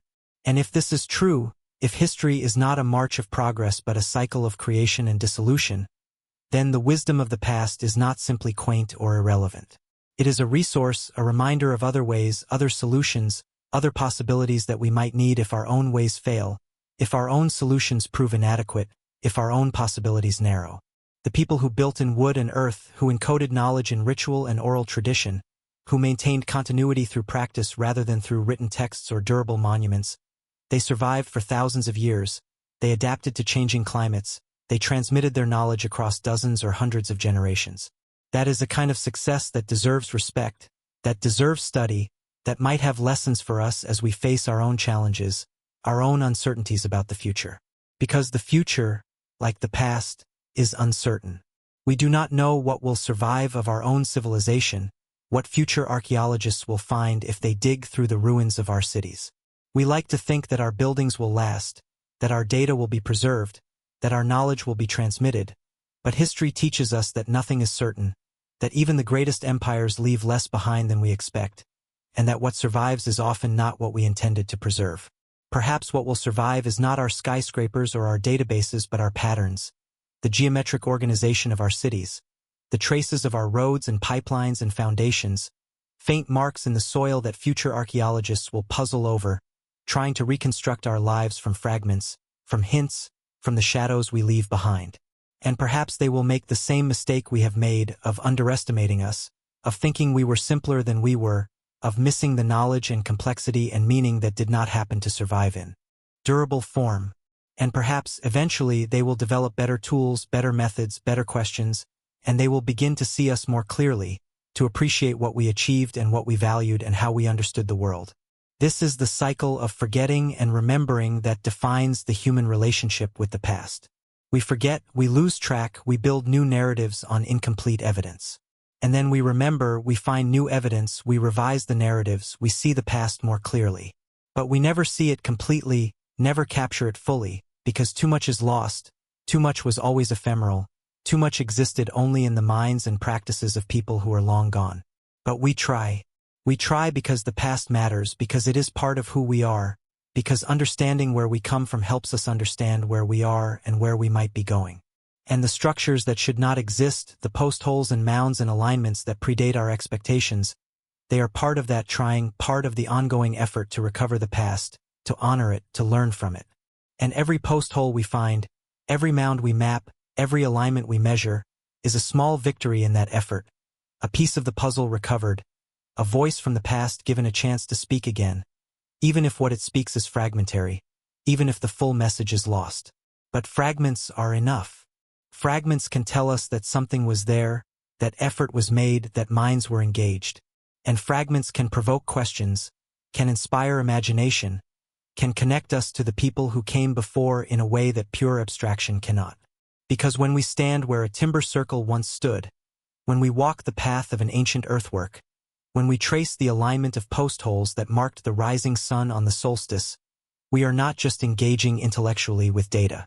We are engaging emotionally, physically, with a place that was made special by human effort, by human intention, by human vision. We are standing where they stood, seeing what they saw, participating, however imperfectly, in the experience they created. This is the power of place, of pilgrimage, of visiting the sites where history happened. It makes the past tangible, present, real in a way that no text or photograph can. And it reminds us that the past is not just a story, not just a narrative constructed from evidence. It is a landscape, a physical reality that we can walk through, that we can touch, that we can experience with our senses. And when that landscape is subtle, when it requires knowledge to recognize, when it is a mound or a post hole rather than a pyramid or a temple, the experience is different but no less powerful. Because we are recognizing something that is easily overlooked, something that most people walk past without noticing.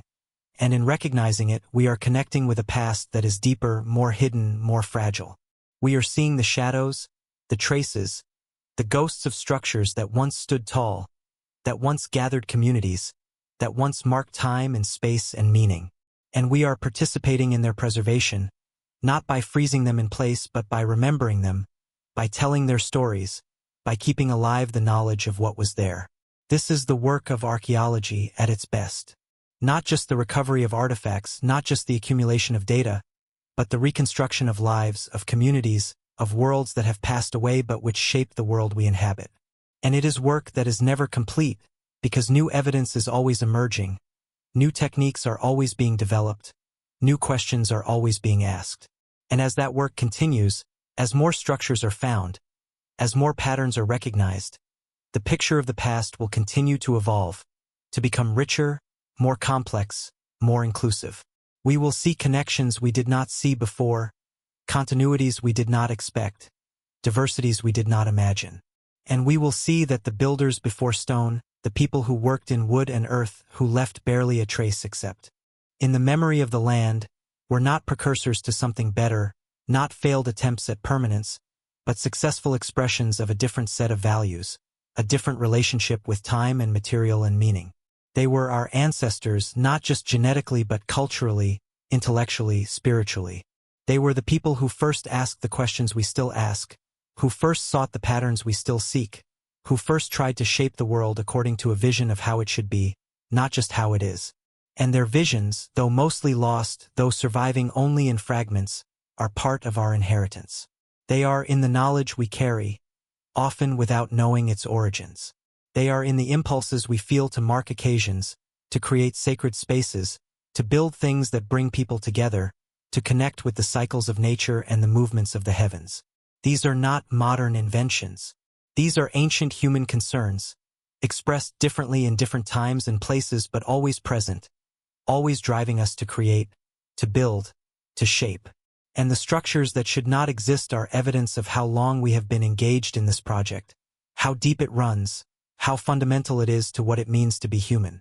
And so, as we look at a map of post-hole sites, as we study the magnetic anomalies that reveal hidden structures, as we analyze the soil chemistry that indicates ancient occupation, we are not just doing science.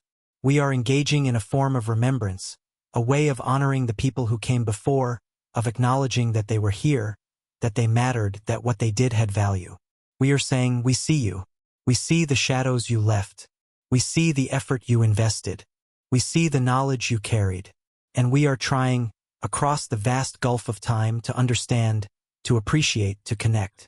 This is not ancestor worship in a religious sense, but it is a form of reverence, a recognition that we are part of a continuity that stretches back beyond memory, beyond writing, beyond the reach of conventional history. And that continuity is not just genetic.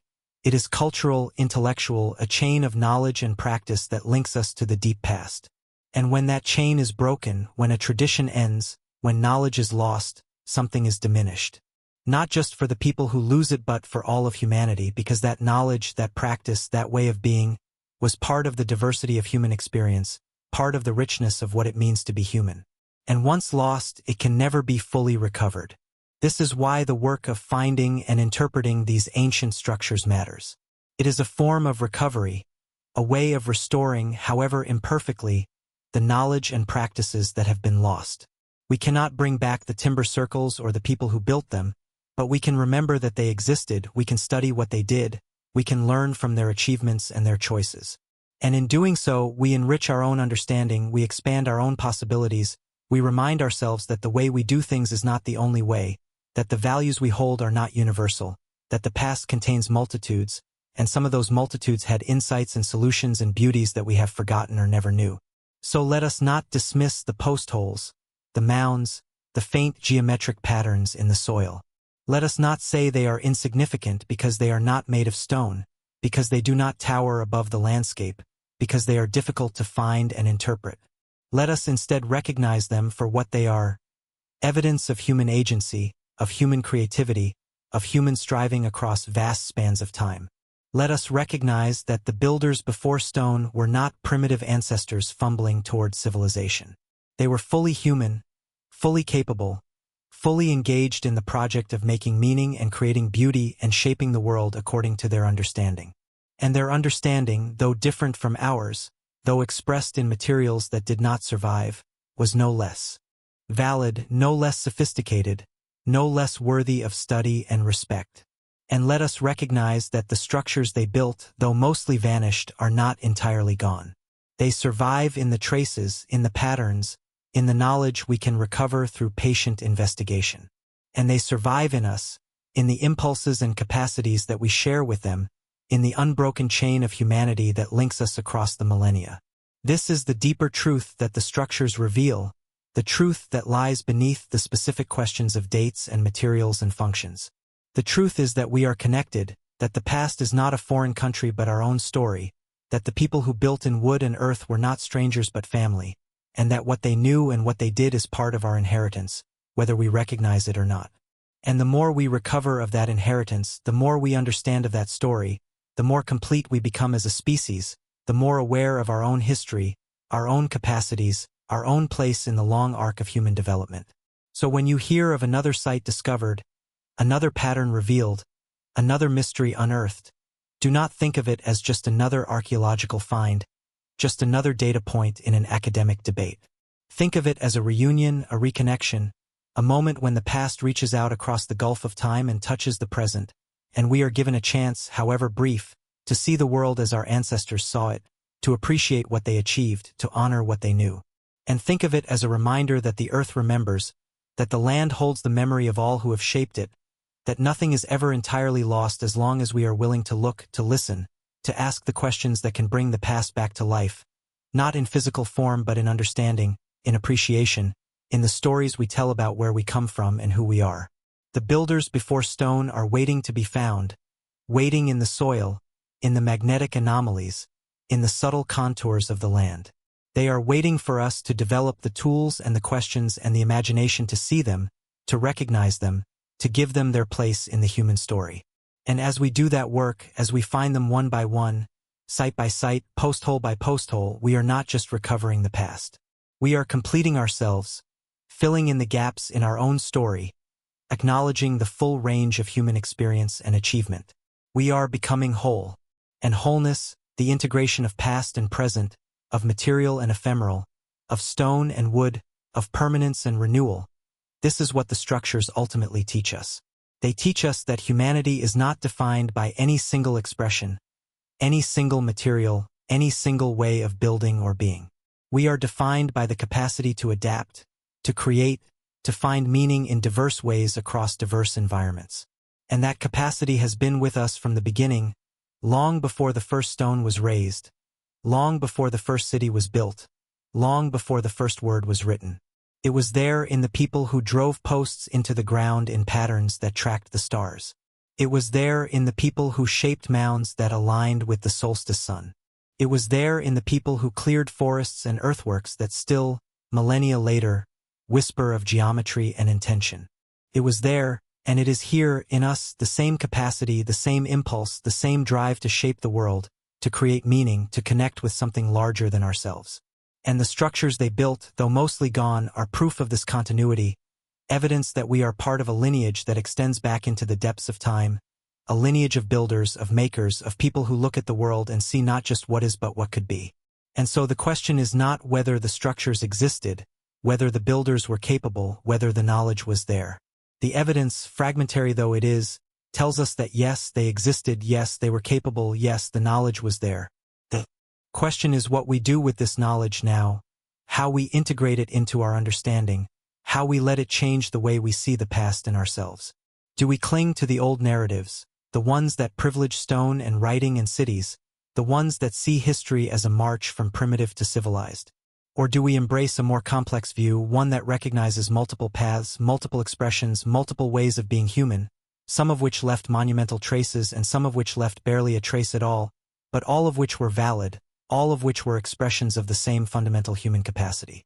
The choice is ours, and it is not just an academic choice. It shapes how we value the past, how we preserve it, how we tell its stories. It shapes what sites we protect, what research we fund, what narratives we teach to the next generation. And it shapes how we think about our own time, our own choices, our own relationship with permanence and change, with material and ephemeral, with what we build and why. If we learn from the builders before stone, we might choose to value process over product, tradition over monument, knowledge over artifact. We might choose to build in ways that are renewable, that work with natural cycles, that do not exhaust resources or leave permanent scars.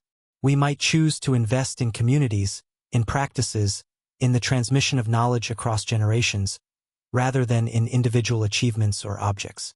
These are not prescriptions. They are possibilities. The past does not dictate the future, but it offers options, examples, models that we can draw on as we navigate our own challenges. And the more diverse our understanding of the past, the more options we have, the more flexible we can be in our thinking and our choices. So the structures that should not exist are valuable not just as archaeological curiosities but as resources, as reminders of human adaptability, as evidence that we have faced change and challenge before and found ways to survive, to thrive, to create meaning and beauty even in difficult circumstances. And they are valuable as humility, as a check on our own certainty, as a reminder that what we think we know is always incomplete, always subject to revision, always open to new evidence and new interpretation. They remind us that the past is not settled, not finished, not fully known, and that each generation has the opportunity and the responsibility to engage with it anew, to ask new questions, to find new answers, to tell new stories. And in telling those stories, we are not just describing the past. We are shaping the present and the future. Because the stories we tell about where we come from influence how we see ourselves, what we value, what we aspire to. If we tell a story of linear progress, of inevitable advancement from simple to complex, we create a narrative that devalues the past and assumes the future will be better simply by being later. But if we tell a story of diversity and adaptation, of knowledge gained and lost, of multiple paths and multiple expressions of human capacity, we create a narrative that is more realistic, more humble, more open to learning from the past. We create a narrative that sees the past not as something to overcome but as something to understand, to appreciate, to draw wisdom from. And this is the narrative that the structures invite, the story they tell if we listen carefully. They tell us that humanity has always been complex, has always been capable, has always been engaged in the project of creating meaning and shaping the world. They tell us that the forms this project takes vary widely, that some leave traces and some do not, but that all are expressions of the same fundamental human nature. They tell us that we are not the first to ask the big questions, not the first to look at the stars and wonder, not the first to build structures that connect heaven and earth, past and future, community and cosmos. We are the latest in a long line, and the line stretches back further than we can see, back into times when only wood and earth were used, back into times when the structures dissolved almost as soon as they were built, back into times that left barely a trace but which were no less rich, no less meaningful, no less human than our own. And they tell us, finally, that we are part of something larger than ourselves, larger than our individual lives, larger even than our civilization. We are part of humanity, of the long human story, and that story includes all who came before, all who built and dreamed and wondered, all who left traces or left none, all who are remembered or forgotten. And in acknowledging this, in embracing the full sweep of human history, including the parts that are hidden, the parts that are difficult to see, the parts that challenge our assumptions, we become more fully human ourselves. We connect with our roots, with the deep past, with the ancestors who shaped the world we inherited, even if that shaping was done in ways we can barely detect. This is the gift of the structures that should not exist. They give us perspective, depth, humility, connection. They remind us that the world is older than we think, that human history is longer than we imagine, that the capacity for wonder and creativity and organization is not a recent acquisition but an ancient inheritance. And they challenge us to look more carefully at the world around us, to see beyond the obvious, to recognize the patterns and traces that are easy to miss, to ask the questions that might reveal hidden histories. They challenge us to be better archaeologists of our own world, more attentive, more curious, more willing to entertain possibilities that conventional wisdom dismisses. Because if timber circles and earthworks can be hidden for thousands of years, only to be revealed by new technologies and new questions, then what else is hidden? What other structures, what other patterns, what other knowledge is waiting to be found, in the landscape, in the oral traditions, in the careful reading of the land's memory? The answer is almost certainly much. Much is hidden. Much is waiting. Much has been overlooked or misinterpreted or dismissed. And the work of finding it, of bringing it to light, of integrating it into our understanding, this work is ongoing, is endless, is the work of every generation that cares about the past and its meaning for the present. And so, as we reach the end of this long meditation on the builders before stone, on the structures that should not exist but do, let us carry forward a few simple truths. First, that the past is deeper than we know, that human complexity extends back further than conventional narratives suggest, that the archaeological record is incomplete and always will be.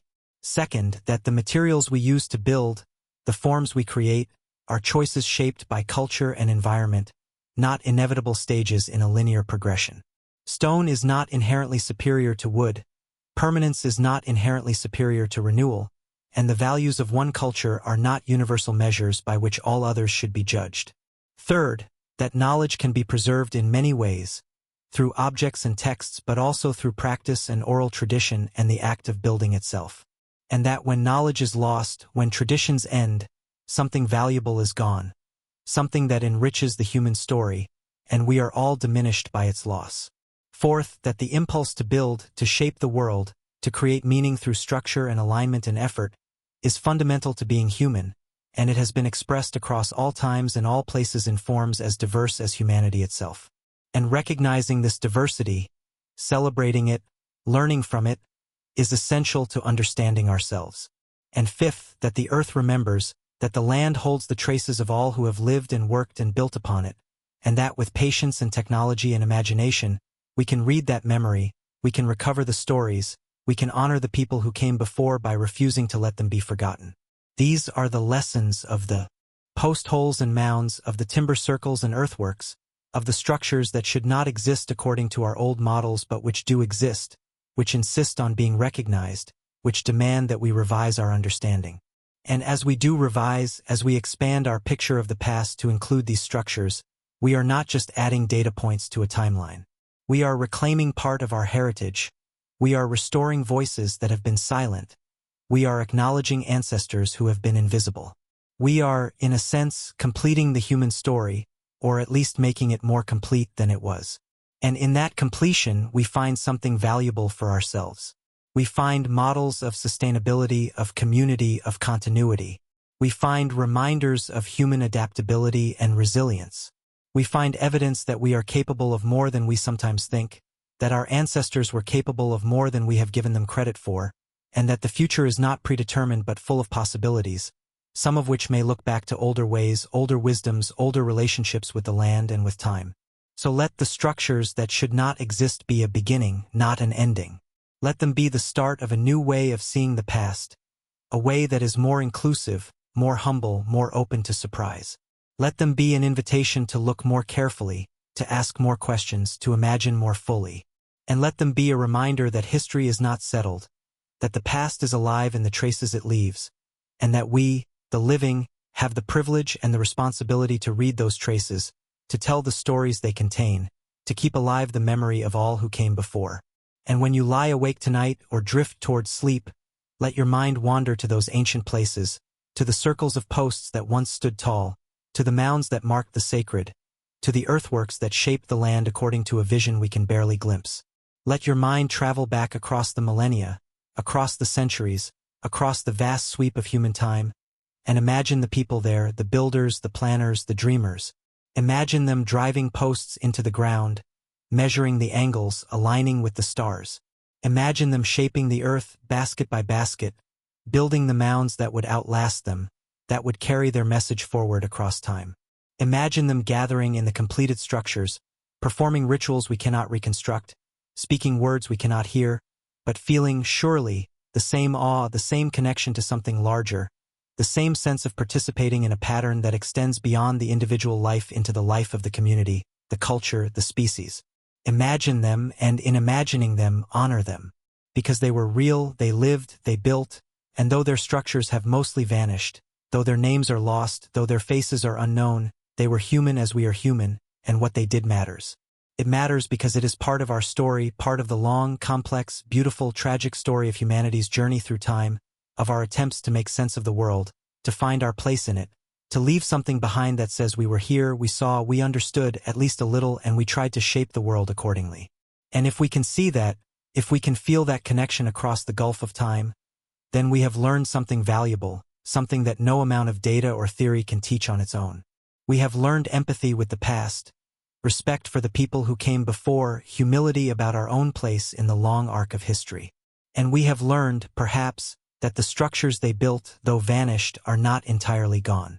They live in the land, in the patterns that remain, in the stories we tell about them. And they live in us, in the capacities we inherited, in the impulses we share, in the knowledge that we, too, are builders, shapers, dreamers, part of the same project that they began, that continues through us, that will continue after us into a future we cannot see but which we shape with every choice, every action, every structure we build, whether in stone or wood or earth or something yet unimagined. This is the ultimate lesson, the one that transcends archaeology and history and becomes philosophy, becomes wisdom.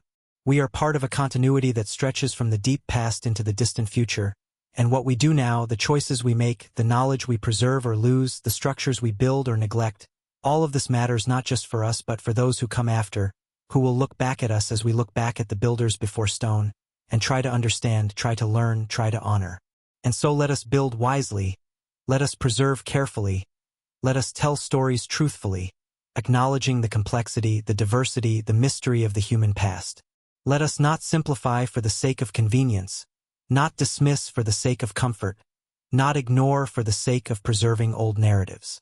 Let us be open to what the evidence tells us, however unsettling, however challenging, however much it requires us to rethink what we thought we knew.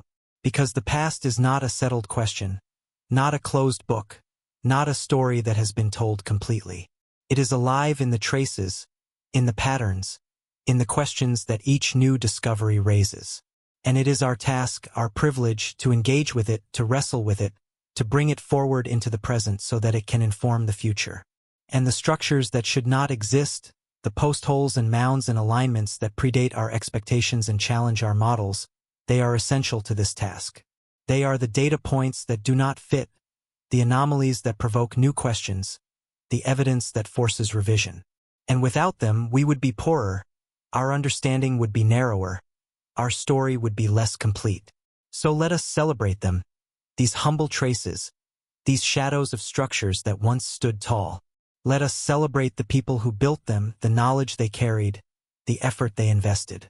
And let us celebrate the archaeologists and researchers who find them, who interpret them, who bring them back to light after millennia of darkness. And let us, each of us, in our own way, participate in this celebration, this remembrance, this ongoing conversation with the past.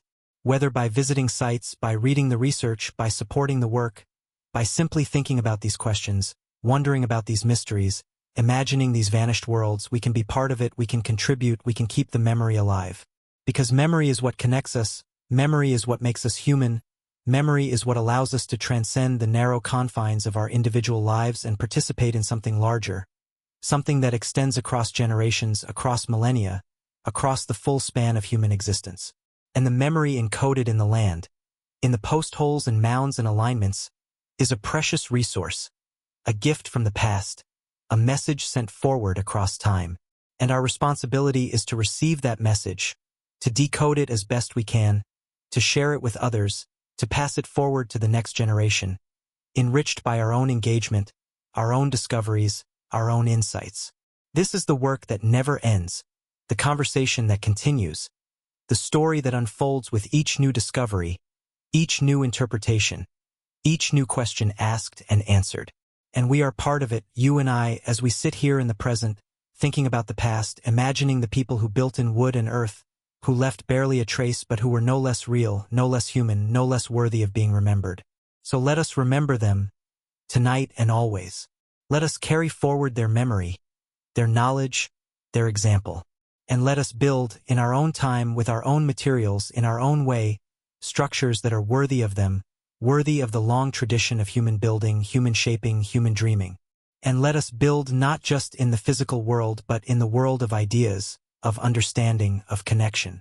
Let us build bridges between past and present, between disciplines, between cultures, between the fragments of evidence and the larger patterns they reveal.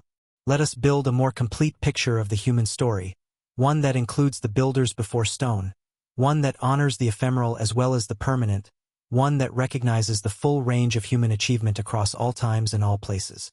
This is the project, the great project, and it is never finished. There is always more to discover, more to learn, more to understand. The earth still holds its secrets, the land still remembers, the patterns are still there, waiting to be found. And each of us, in our own way, can contribute to finding them, to understanding them, to honoring what they represent. So as this long night of exploration comes to its close, as the story of the builders before stone winds toward its ending, let us not say goodbye to them, but rather let us say, we see you now, we remember you now, we honor you now, and we will continue to seek you, to learn from you, to carry your memory forward into the future. As long as humans care about their past, as long as curiosity persists, as long as the impulse to build and to understand drives us forward.